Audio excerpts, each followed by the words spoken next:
Uh, you know what? I slept pretty good last night. Just really confident in our protocols and our approach and how we handle things around here. And it's a great credit to Doug Collins and Flea for just all the work that they put in, and to our guys for being disciplined, doing the right things. Mike Clemens. Hey, Matt, something? I was amazed by something Devontae said about how Aaron Rodgers, younger players will come up to me and he'll say, just follow my lead. Don't be nervous. It's going to be okay. But that at times you see Aaron Rodgers need a look from Mercedes or Devontae like he needs a little boost in confidence. And I just thought about your role. If you're trying to get your players to be kind of a buddy system, or what does a head coach do to challenge these guys to put in so many hours to prepare them, but at the same time give them that confidence when they hit the field? Yeah, I think that just comes with the work that you put in and stressing all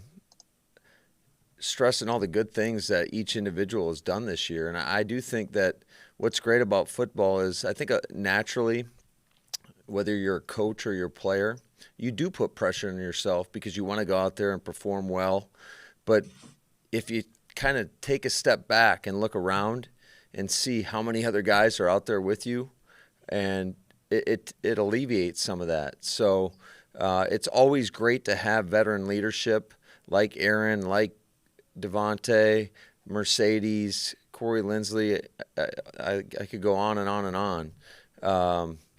Zadarius Smith. We've had a lot of guys that have gone through and played in big games, played in playoff games. So that always is comforting, especially for guys that are going to go out and play for the first time in a playoff game. Naturally, there are going to be a little bit more nerves because there's a finality to all of this if you don't get the job done. But certainly, that's never on our mind. Our mindset is to go out there and prepare to the best of your ability, and that with that comes that confidence.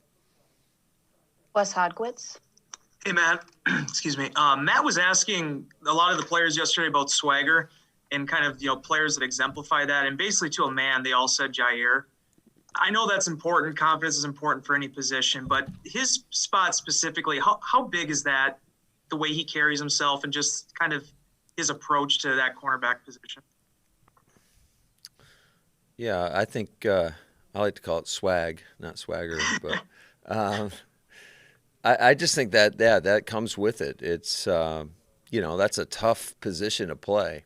Every position is tough to play, but you know when you're out there one on one with somebody, and you got to have a short memory if somebody beats you on something. So I think that having that approach, that swag, it is a mentality, and like I said, it's a next play mentality, both when good things happen and if something bad were to happen. You got to be able to handle adversity in this league because there's so many great players, and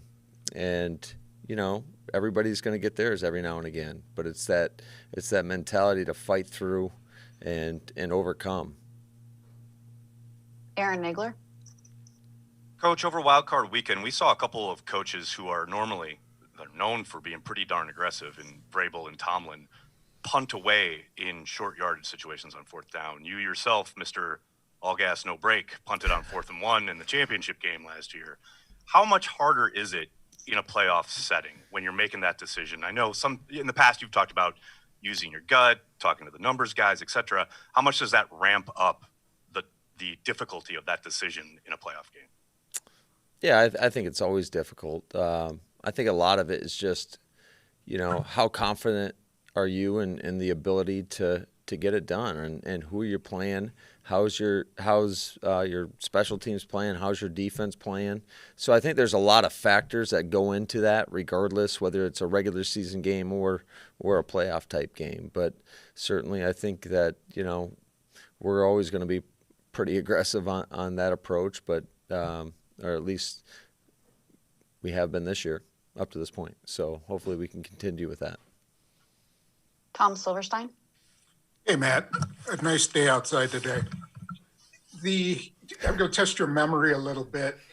Do you remember the fourth preseason game in 2017 when you called plays, there's a lot of legend about how that went between you and Sean. I want to know who you've been talking to. You'll have to read my story on Saturday. All right. Regarding that, was that you've talked about being brothers. If you weren't brothers, could that have been a much tougher situation? And just as a follow-up, what did you learn from Sean in terms of calling plays? Yeah, I do remember that. I want to say, were we here? Yeah. Yeah. So, yeah, no, it was just, a great opportunity that he allowed me to do that. And I think I had called it early in the year in like a second half of a game. But, he might have second-guessed a few calls here and there.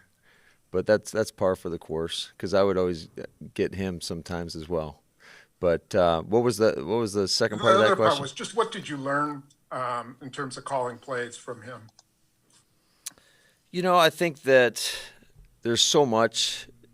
First of all, I think you got to have a great feel for your people, what your quarterback really likes, and then you got to trust yourself. You got to trust your gut.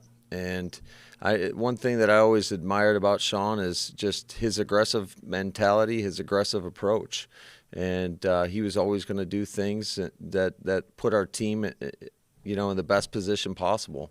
And so I think he's a hell of a play caller, and learned a lot of football from him. Jason Wilde. Hey, Matt. Nathaniel said yesterday he was talking about Rodgers and said that he had been a man on a mission all year. I'm just wondering what your observations had been of his demeanor since you got to see him. I know how much time you spent in the offseason on Zooms, but what have your observations been since you saw him in person all year?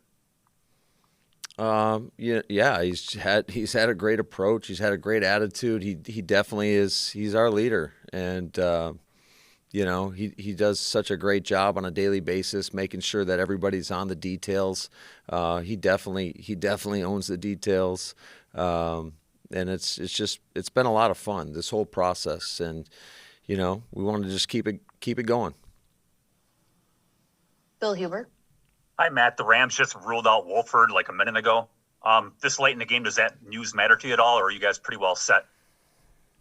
I think there may be a few things. I'd have to go talk to Pet, but certainly I think we were pretty much preparing for Jared all week. So, it doesn't change too much. Jason Wilde. Hey, Matt, just to follow up on that details thing you said, you've mentioned a couple of times how low your mental mistakes have been in a bunch of games this year, too. In what ways have you seen that change? And that's got to feel, I don't know, Rodgers, the game plan, practices, what are the things that go into those going down? And how good have you felt as a head coach to see that? That's got to be great.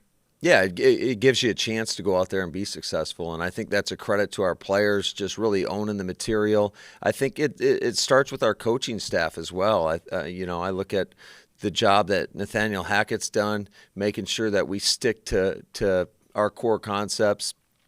Sometimes we want to get a little more creative than we probably need to be, and he's done a hell of a job of just keeping us all on point. I think it speaks to the understanding of our staff, trying to really knowing the material and then being able to communicate that to our guys. But ultimately, it's about those guys in the heat of the battle, regardless of the circumstance, being able to take what we're asking them to do and then go apply it. So they've put a lot of work in, and we got a smart group of guys, and that always gives you a lot more confidence. Aaron Nagler. Coach, just wanted to follow up on something, the line of questioning Spoon was asking about. Does Hackett ever get after you on game day about play calls? Do you guys ever have those kind of back and forths the way you and Sean did back in the day? He better not, no. No.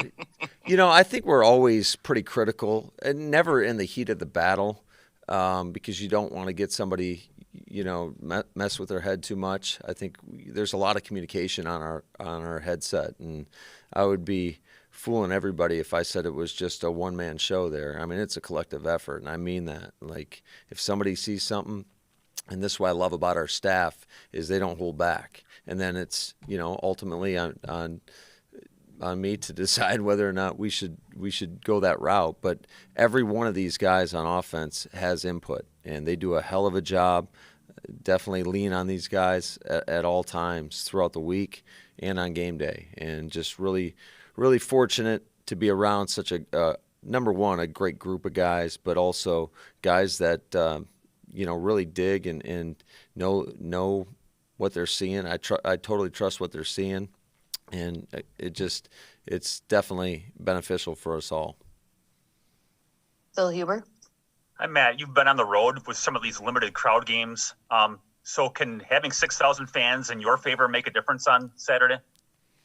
Yeah, I guess we'll go out and find out. Certainly, I don't think it's going to hurt anything. The guys get excited the more people that are in the stands, and so I definitely think that the energy that you feel in the games where we have played in front of more people, that's real. And so hopefully everybody that comes to the game on Saturday is nice and loud for us and gets excited. Jason Wilde. Hey, Matt, I was over in Aaron Jones's Zoom, so if this was asked already, don't be too pissed. How can I get mad at you, Jason? I'm sure you can. So we were asking Aaron about his experience last year in the playoffs because he had never been to a playoff game before.